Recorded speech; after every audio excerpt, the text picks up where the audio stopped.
What's going on, guys? Welcome back to the channel. As you can see, I've got the Mercedes again. Well, yesterday I had something happen that you probably will not believe, but I'm gonna get to that right now. So it is a tire issue. Yesterday, as I was getting ready to go home from this exact parking lot, it's probably like that spot where that junker car is right now. But anyway, as I was leaving, when I was driving through a residential neighborhood nearby, I noticed a squeaking sound, so I rolled down my window.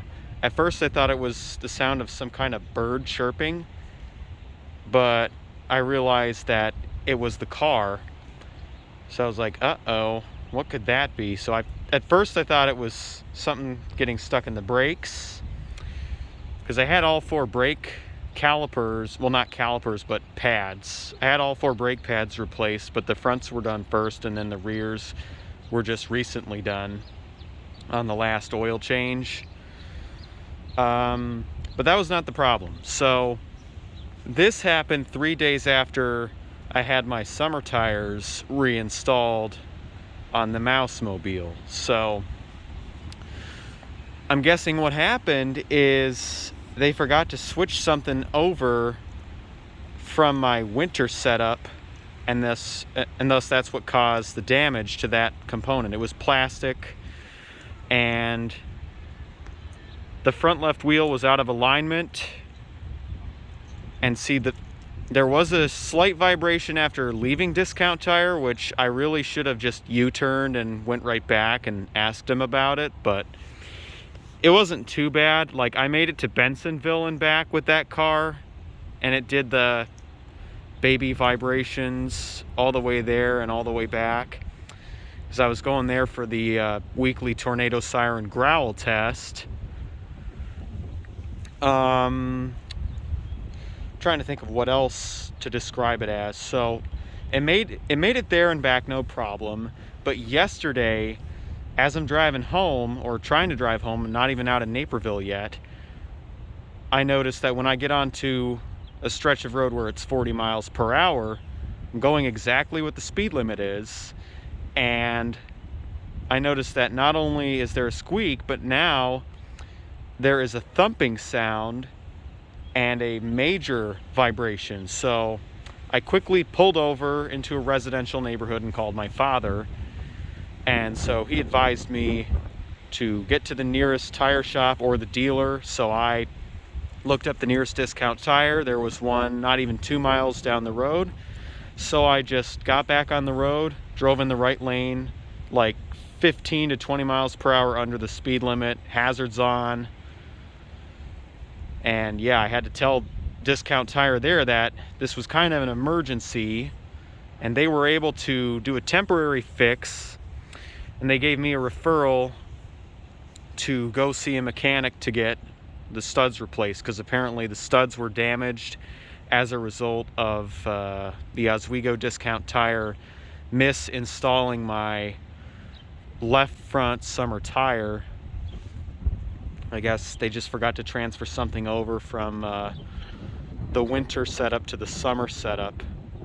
So one of the parts that's responsible for keeping it in alignment was from the winter setup when it should have been from the summer setup.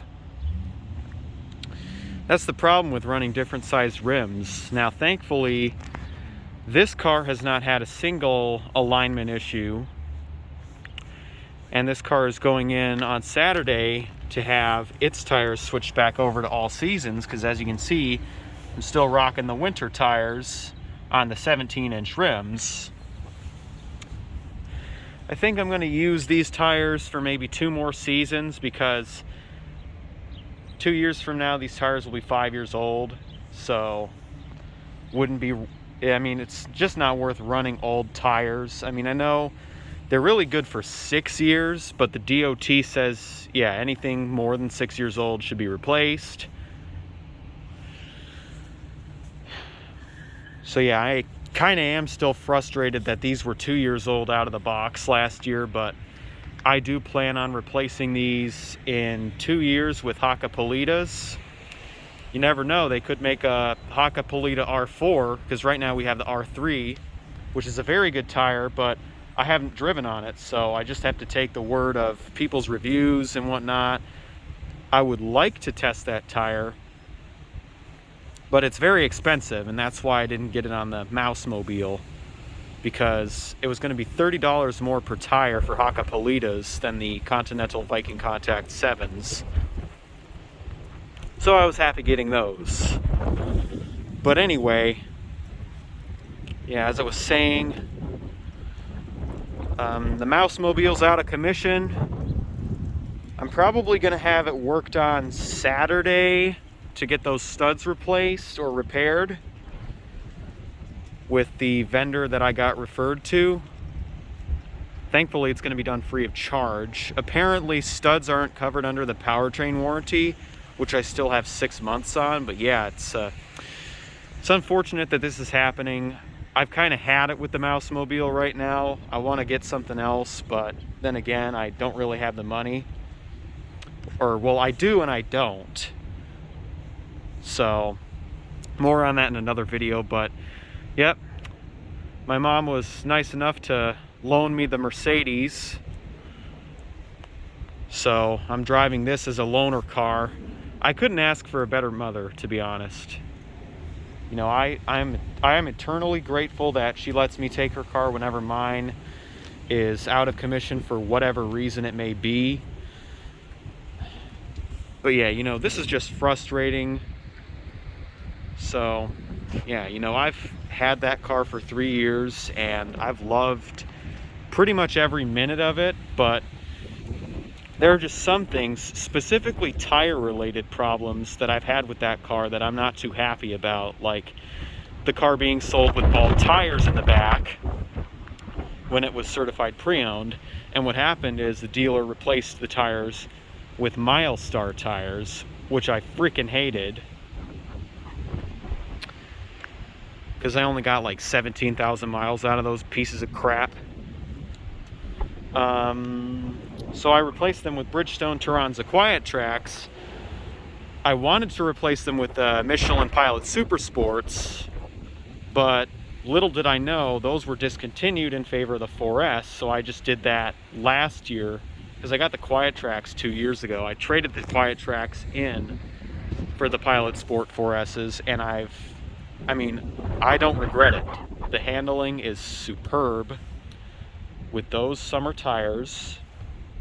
And if you own a Civic Si, I recommend that you get the Pilot Sport 4S and a winter setup. Because let's be honest, the all-season tires that come from the factory, I mean, they're good in one way, but in another way, they're not as good performers as the Michelin summer tires I just mentioned. So yeah, I mean, I don't know if there's anything else to talk about in this update, but you know, I'm a little frustrated because I feel like I'm being screwed over. I want to take that car to the track in May, so it's a good thing that these things are happening now rather than on the track where I would have to have the car towed. But yeah, I was afraid a wheel was gonna fall off or something, so that's why I just took it slow, put the hazards on, and oh my god, I was like biting my nails.